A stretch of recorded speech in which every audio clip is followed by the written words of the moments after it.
നമസ്കാരം. പുതിയൊരു വീഡിയോയിലേക്ക് എല്ലാവർക്കും ഹാർദമായ സ്വാഗതം. തൂക്കി ചുവന്ന കരങ്ങളോടെ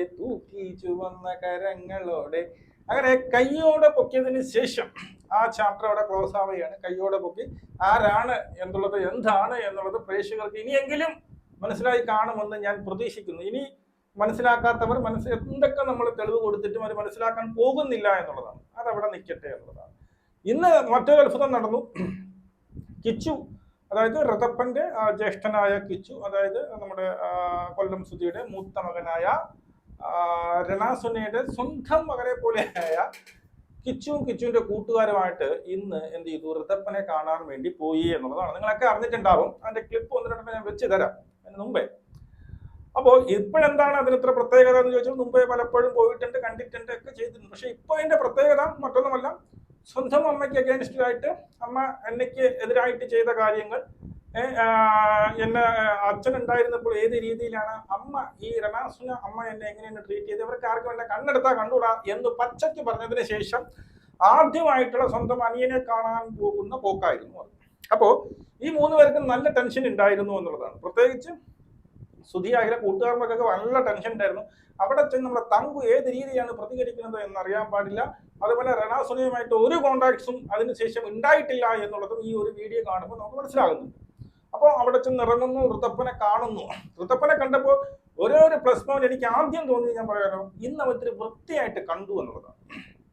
വളരെ സന്തോഷമെന്ന് പറയും. ഇന്ന് അല്ലെങ്കിൽ ഇവരൊക്കെ എപ്പോഴൊക്കെ ഈ പറയുന്ന കിച്ചു അവന്റെ വീട്ടിലേക്ക് ഋതപ്പനെ കാണാൻ വേണ്ടി പോകും, അപ്പോഴൊക്കെ ഒരു വൃത്തിയും ഇല്ലാതെ, ഞാൻ കൊച്ചിനെ നോക്കാറില്ല, ഒരു വൃത്തിയും ഇല്ലാത്ത, മുഖ്യമാറും തുണി കാണത്തില്ല, മുകളെ ഒലിപ്പിച്ച് ആ സൈഡിൽ എവിടെയെങ്കിലും വന്ന് മൊബൈലിൽ നോക്കിക്കൊണ്ടിരിക്കുന്ന ഋതപ്പനെയാണ് എപ്പോഴും സ്ഥിരമായി നമ്മൾ കാണുന്നത്. മനസ്സിലായോ? പക്ഷെ ഇന്ന് ഇത്തിരി വൃത്തിയായിട്ട് ആ കൊച്ചു പയ്യനെ ഇത്തിരി വൃത്തിയായിട്ട് നമുക്ക് കാണാൻ സാധിച്ചു. അത് എന്തുകൊണ്ടെന്ന് പറഞ്ഞാൽ മറ്റൊന്നുമല്ല, എറണാകുളത്ത് എന്തോ ഈ രണാസുനിയെ എന്ത് ചെയ്യണേ വിളിച്ചുകൊണ്ട് വരാൻ വേണ്ടിയിട്ട് അവർ എയർപോർട്ടിലേക്ക് എന്തോ പോകാൻ വേണ്ടിയിരുന്ന സമയം, അത് ഒരുങ്ങി നിന്ന സമയം ആയതുകൊണ്ട് ആ പയ്യനെ കാണാൻ ഒരു ഐശ്വര്യം ഉണ്ടായിരുന്നു എന്നുള്ളതാണ്. അല്ലെങ്കിൽ എപ്പോഴും എന്താണ്, മിക്കവാറും പിന്നെ ഉടുപ്പും തുണിയൊന്നും കാണാതെ ഒരു സൈഡിൽ മൊബൈലിൽ നോക്കിക്കൊണ്ട് ഇരിക്കുന്നതാണ് നമ്മൾ പൊതുവെ കാണാറുള്ളത് എന്നുള്ളത്. ശരി, അവിടെ കണ്ടു. അവിടെ നിന്ന് ഇവരെന്ത് ചെയ്യുന്നുണ്ട്, കാറിൽ പൊക്കിക്കൊണ്ട് എന്ത് ചെയ്യുന്നു, ഈ പറയുന്ന ലുലു മാളിലേക്ക് കൊണ്ടുപോകുന്നുണ്ട്. ആ സമയത്തൊക്കെ വളരെ എവിഡന്റ് ആയിട്ട് നമുക്ക് കാണാൻ സാധിച്ച ഒരു കാര്യമാണ്, ഋതപ്പന് അവരെ കൂടെ വന്ന കുട്ടികളാരും വളരെ നല്ല രീതിയിൽ ചേഞ്ച് സംഭവിച്ചിട്ടുണ്ട്. കുട്ടികളാണ്, പിള്ള മനസ്സിൽ കള്ളമില്ല എന്ന് പറഞ്ഞതുപോലെ അവിടെ പറയുന്നതും പറഞ്ഞിട്ടുണ്ടാവും, ഇനി മേലാലെ നീ അവരുടെ മിണ്ടരുത്, വിളിച്ച മിണ്ടരുത് എന്നോ അങ്ങനെയൊക്കെ പറഞ്ഞപ്പം ഇവിടെ നടക്കുന്ന സംഭവങ്ങളെല്ലാം ഈ പറയുന്ന കൊച്ചുകുട്ടിയുടെ മനസ്സിലേക്ക് അത് കൃത്യമായിട്ട് ചെന്നെത്തിയിട്ടുണ്ട്. അപ്പൊ അവൻ എന്ത് പറയണം, കൊച്ചു മനസ്സാണ്, മനസ്സിലായോ? സ്വന്തം ജ്യേഷ്ഠനാണ്, എങ്ങനെയൊക്കെ പോയാലും ഒരേ അച്ഛനമാരാണ് അല്ലേ. അപ്പൊ അതുകൊണ്ട് തന്നെ എന്താണ്, സ്വന്തം ചേട്ടന്റെ മുമ്പ് കാണുമ്പോൾ ചേട്ടൻ്റെ കെട്ടിപ്പിടിക്കുകയും വളരെ സന്തോഷത്തോടു കൂടി ഒക്കെ പെരുമാറുന്ന, വളരെ പ്രസന്നവതനായി നിന്നിരുന്ന ആ പയ്യൻ ഇപ്പോൾ വളരെ ഗ്ലൂമി ആയിട്ട് പറയണോ, സംസാരിക്കണോ, ആരെങ്കിലും എന്നെ അടിക്കുമോ, ആരെങ്കിലും എന്നെ വഴക്ക് പറയുമോ എന്നുള്ള ഒരു തരത്തിലായിരുന്നു ആ പയ്യൻ അവിടെ ഉണ്ടായിരുന്നത് എന്നുള്ളതാണ്. ഇനി ഇവരെയും കൊണ്ട് ഈ പറയുന്ന എന്താണ്, ഇവൻ എവിടെ പോയി, ലുലു മാളിലേക്ക് പോയി എന്നുള്ളതാണ്. ലുലു മാളിൽ പോയപ്പം കുറെ പ്ലസ് പോയിന്റുകൾ ഉണ്ട്, അതിനെക്കുറിച്ച് സംസാരിക്കാം. അതിന് ഒരു ക്ലിപ്പ് കാണാം. വന്നിട്ടുണ്ട്, നമുക്ക് നോക്കാം.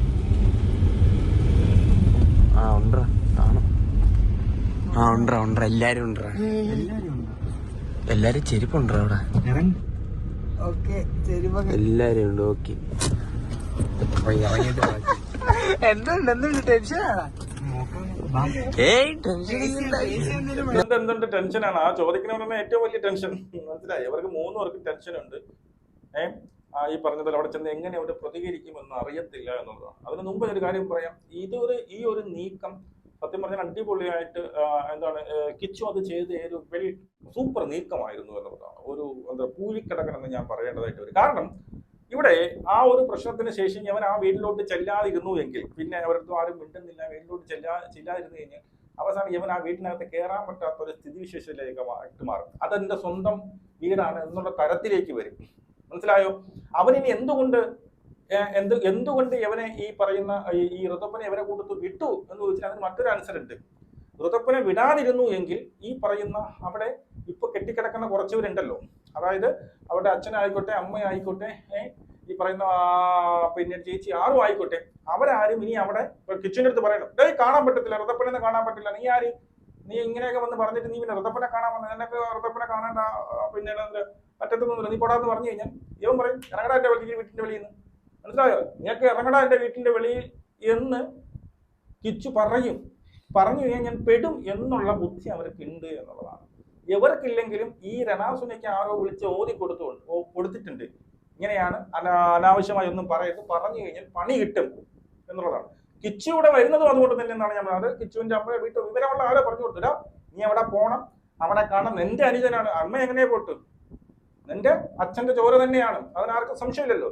നിന്റെ അച്ഛന്റെ ചോര ആ എന്തൊക്കെ അവിടെയൊക്കെ ആരൊക്കെ എന്തൊക്കെ കാണിച്ചാലും ആ കൊച്ചുകുട്ടിക്ക് ഒന്നും അറിയില്ല, കൊച്ചു പയ്യനാണ്. അവനെ എങ്ങനെ വളർത്തി വിടുന്നു ആ രീതിയിലാണ് വളർന്നു വരാനുള്ളത്. മനസ്സിലായി? അപ്പൊ നിന്റെ അനിയനെ കാണാനുള്ള അവകാശം നിനക്കുണ്ട്. അതിനപ്പുറം ആ വീട് നിന്റെയാണ്, നിനക്ക് എപ്പോഴാണ് അവിടെ പോയി കയറാം. ഋതപ്പൻ കഴിഞ്ഞു കഴിഞ്ഞാൽ അല്ലെങ്കിൽ ഋതപ്പനും നിന്നോടും ഉള്ള അവകാശം വേറെ ആർക്കുമില്ല.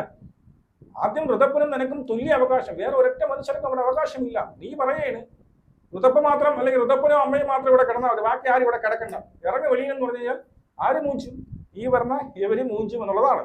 ബാക്കി നമ്മൾ ഒരിക്കലും നമ്മൾ ടെൻഷൻ അടിക്കാൻ പറ്റില്ല, ടെൻഷൻ അടിച്ചു കഴിഞ്ഞാൽ നമ്മള് ഭയങ്കര പ്രശ്നങ്ങളാണ്. ഹലോ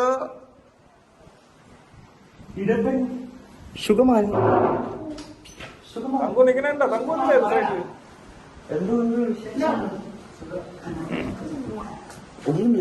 ഞാൻ മുഖമൊക്കെ ഒന്ന് ബ്ലർ ചെയ്ത് കാണിക്കാം. അത് മതിയാ, അടുത്ത കേസ് കൊടുക്കാൻ. എന്ത്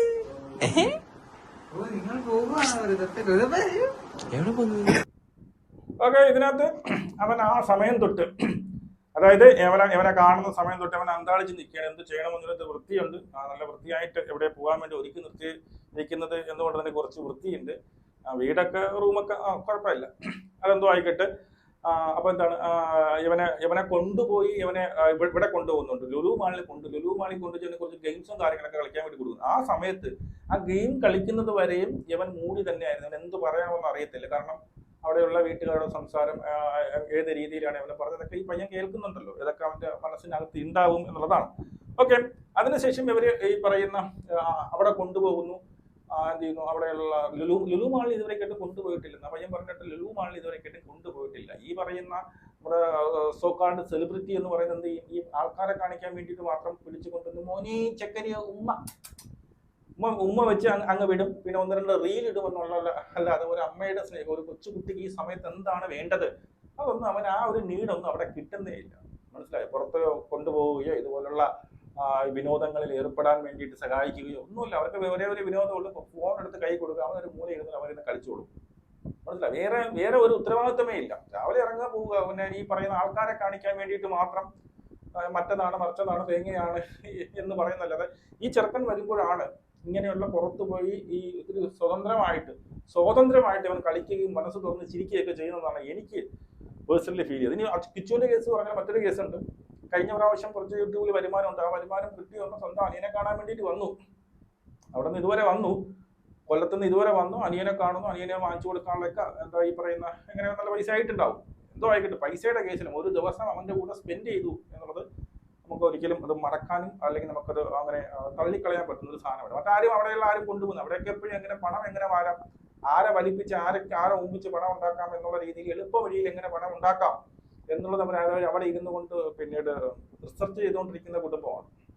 അപ്പൊ അതിൻ്റെ ഇടയിൽ ഈ പറയുന്ന കുട്ടിയുടെ ഒരു കൊച്ചുകുട്ടിക്ക് അല്ലെങ്കിൽ ഒരു ശൈശവ കാലത്ത് കുട്ടിയാവുമ്പോൾ അവർക്ക് വേണ്ട കുറെ എൻജോയ്മെന്റ് ഉണ്ട്, അവരുടെ രസങ്ങൾ, അവരുടെ കളിപ്രായങ്ങൾ, ആ കളി ഒന്നുമില്ല. ആ മൊബൈലിൽ തന്നെ അഡിക്റ്റ് ചെയ്ത് ഒരു മൊബൈൽ അഡിക്റ്റ് ആയിരുന്നു ആ പയ്യൻ വളരുന്നത് എന്നുള്ളത്. അതിന്റെ ഉത്തമ ഉദാഹരണമാണ് അവൻ ഹാപ്പി ആയത് എപ്പോഴെന്ന് അറിയാമോ? അതുവരെ അവനൊരു ഹാപ്പി ആയില്ല. ഇവനെ നേരെ കൊണ്ടുവന്ന് ഈ ലുലു മാളിൽ കൊണ്ട് അവിടെ നമ്മുടെ ഗെയിം ഉണ്ടല്ലോ, കാർ ഓട്ടിക്കുന്ന ഗെയിം, അത് കയറിയപ്പോഴാണ് അവൻ ഹാപ്പി ആയത്. കാരണം അവന്റെ മേഖലയാണ് അത്, അവൻ കൃത്യമായിട്ട് ഓട്ടിക്കുന്നുമുണ്ട്. കാരണം മൊബൈലിലാണല്ലോ എപ്പോഴും കളി. അപ്പൊ അങ്ങനെയുള്ള ഇലക്ട്രോണിക് സാധനങ്ങൾ കിട്ടുമ്പോൾ മാത്രം അവൻ ഹാപ്പിയാണ്. അല്ലാതെ അവനൊരു ഹാപ്പി ഇല്ല. അവൻ മൂകനായി ഒരു ഉത്തരവും തരാതെ എന്തോ പറഞ്ഞു, ഒരു പ്രശ്നം ഉള്ളത് പോലെയാണ് അവനെ ഇപ്പം തോന്നുന്നത്. കാരണം ഈ പറച്ചിൽ മാത്രമേ ഉള്ളൂ. മൊബൈലും കൈ കൊടുത്തിട്ട് സ്നേഹം എന്ന് പറഞ്ഞാൽ പോലെ അത് കൊടുക്കണം.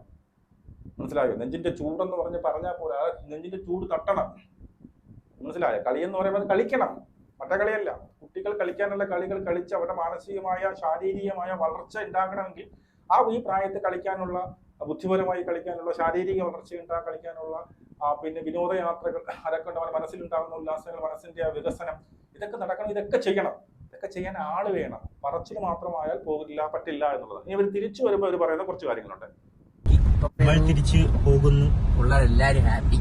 നമ്മളിവിടെ വന്നപ്പോ ആദ്യം സുധപ്പനും ഇവരെല്ലാരും കൂടെ എറണാകുളത്തുള്ള പരിപാടി തന്നെ അമ്മ അവിടെ ഉള്ള രീതിയിൽ. അപ്പൊ ആദ്യം ഞങ്ങൾ വിചാരിച്ച് ഇവര് പോവല്ലേ, നടക്കത്തില്ല എന്നുള്ള രീതിയിൽ കടയിൽ കൊണ്ട് പോയിട്ട് വരാന്നുള്ള ഇതില് നിന്ന് ഇങ്ങനെ വിഷമിച്ചിരിക്കുന്നു. ഞാൻ നൈസായിട്ട് പപ്പ വിളിച്ചു ചോദിച്ചപ്പോ പപ്പ ആദ്യം പറഞ്ഞ് നടക്കത്തില്ല, ഇപ്പൊ കണ്ടില്ലേ ആ രീതി പൊക്കോ. അപ്പൊ പിന്നെ എന്താ അമ്മയടുത്ത് കണ്ട് ചോദിക്കാൻ പറഞ്ഞ, അങ്ങനെ അമ്മേനെ വിളിച്ച് എടുത്ത് ചോദിച്ചപ്പോ അമ്മ കൊണ്ടുപോക്കോളാൻ പറഞ്ഞ, അങ്ങനെ ഞങ്ങള് കൊണ്ടുപോയതാണ്. അങ്ങനെ ഓക്കെ, ആദ്യം അവർ ചെല്ലുന്നു. അവർ ആരുമായിട്ട് ഒരു കോണ്ടാക്ട് ഇല്ല എന്നുള്ളതാണ്. അവിടെ ചെല്ലുന്നു. അവിടെ ചെന്നതിന് ശേഷം ഇവരെവിടെ പോകാൻ വേണ്ടി, എറണാകുളത്ത് അവളെ പിക്ക് ചെയ്യാൻ വേണ്ടി പോകാൻ വേണ്ടി ഇരിക്കുകയാണ്. അപ്പോൾ എന്ത് ചെയ്തു, കൊണ്ടുപോട്ടെ എന്ന് നമ്മുടെ പപ്പയും ചോദിക്കണേ. എനിക്ക് തങ്കച്ചനെയാണ് ചോദിക്കുന്നത്. തങ്കച്ചൻ പറ്റുന്നില്ല, അതൊന്നും കൊണ്ടുപോകാൻ പറ്റില്ല, നമുക്ക് വേണമെങ്കിൽ ഇന്നലെ തള്ളയെ വിളിച്ച് ചോദിക്കാൻ പറഞ്ഞു. ഇവൻ നേരെ അതിനുശേഷം എനിക്ക് തോന്നുന്നു ഇന്നാണ് വിളിച്ച് ചോദിച്ചത്. പക്ഷേ എന്തോ ആരോ അല്ലെങ്കിൽ ഒരു മുമ്പ് കുറച്ച് ചർച്ചയ്ക്ക് ശേഷം വിടാതിരുന്നു കഴിഞ്ഞാൽ പണി കിട്ടുമെന്ന് മനസ്സിലായിക്കൊണ്ട് ശരി നിന്റെ അനിയനെ വിളിച്ചുകൊണ്ട് പൊയ്ക്കോ എന്ന് ആര് പറയുന്നു, ഈ പറയുന്ന രണാസുന് പറയുന്നു. മനസ്സിലായോ? അപ്പം കൊണ്ടുപോകാൻ സമയത്ത് അവിടെ ചേച്ചിയുടെ 2 മക്കളുണ്ട്. ആ 2 മക്കളെയും കൂടെയാണ് കൊണ്ടുപോയത്. അപ്പൊ ചേച്ചിക്ക് കുരു പൊട്ടിയിട്ടുണ്ട്, അത് കേൾക്കാം. ഹാപ്പിയാന്ന് തോന്നുന്നു. ഞങ്ങൾ ആദ്യം അവരോട് ചോദിച്ചു പോകണ്ട, ഞങ്ങളോട് വരുന്നത് ജോപ്പറിനാ വരുന്നത്.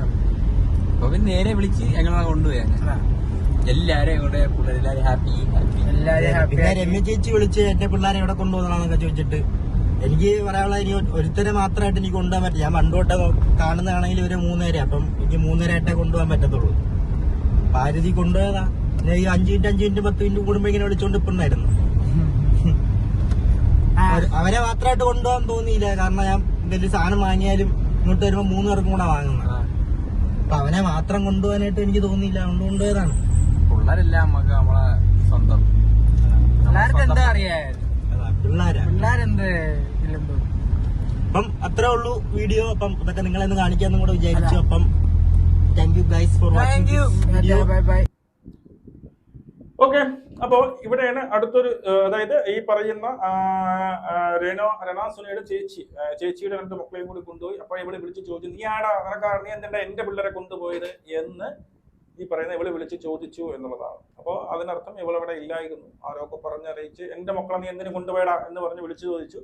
അപ്പൊ ഇവൻ പറഞ്ഞാൽ ഞാൻ എപ്പോൾ പോയാലും ആ കൊച്ചിന് മാത്രമല്ല, എല്ലാം ആ പ്രായത്തിലുള്ള 1-2 കുട്ടികളുണ്ട്, അതുകൊണ്ട് അവരെയൊക്കെ കൊണ്ടുപോയി അവൻ എന്ത് വാങ്ങിച്ചു കൊടുത്താലും അതുപോലെ ഈ പറയുന്ന 2 കുട്ടികൾക്കും വാങ്ങിച്ചു കൊടുക്കുമായിരുന്നു. അതുകൊണ്ടാണ് ഞാൻ കൊണ്ടുപോയത്. അപ്പം ഒരുപാട് വിളിച്ചിട്ട് 5 മിനിറ്റ് എന്റെ കൊച്ചിനെ കൊണ്ടാക്കുന്നത് എവിടെ കൊച്ച് എന്നുള്ള രീതിയിൽ മനസ്സിലായത്. അവൻ പറഞ്ഞ ആ ഒരു ടോണിൽ നിന്ന് മനസ്സിലായത് അവൾക്ക് അത് ഇഷ്ടപ്പെടില്ല, എന്റെ മക്കളെ കൊണ്ടുപോയത് ഇഷ്ടപ്പെട്ടില്ല. അപ്പൊ ഈ കാണുന്ന പാവം പോലെ ഇരിക്കുന്ന പഞ്ചപാവമൊന്നും അല്ല ഈ പറയുന്ന നമ്മുടെ രമ്യശ്രീ എന്നുള്ളതാണ്. മുൻപേ നമുക്കറിയാം, കഥകളൊന്നും പറയുന്നില്ല, അതൊക്കെ അവിടെ നിൽക്കട്ടെ, അത് നിങ്ങളായി നിങ്ങളുടെ പാടായി എന്നുള്ളതാണ്.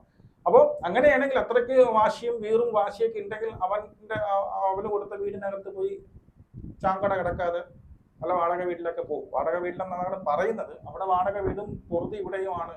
ആൾക്കാരെ കാണിക്കാൻ വേണ്ടി തൊട്ടടുത്തൊരു വാടക വീടുണ്ടെന്നല്ലാതെ നിങ്ങളുടെ പൊറുതി മൊത്തം ഇവിടെയാണെന്നാണ് പൊതുവേ ഉള്ള പറച്ചിൽ. അപ്പൊ ആദ്യം ആ വാശിയൊക്കെ ഒന്ന് ക്ലിയർ ആക്കുക എന്നുള്ളത് നമുക്ക് എടുക്കണം. ശരി.